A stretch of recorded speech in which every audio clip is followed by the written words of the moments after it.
定都学得好啊。问题是观念上大家都认为这个课好像不重要，联考不会考。但是以前你不会 Word， 不会 Excel， 没有什么大不了，因为大家都不会。可是当有50%的人会的时候，那你不会就有点严重，对不对？那现在程式设计也面临同样的情况，我现在就开始担心说，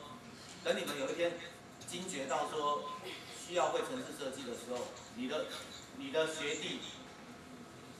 过2届之后，他们比方说60%会，结果你不会，那你在以后的竞争力真的会差很多啊。那为什么要会？也有一个，我们学校有很多都是刚刚很年轻的这个来学校的，刚从研究所毕业的老师啊，他有些读物理，有些读化学，他们都讲说，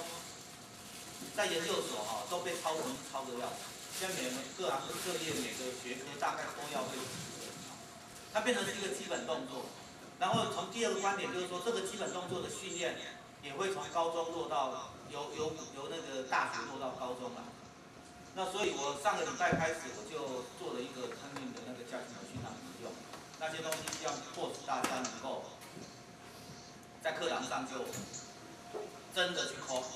那我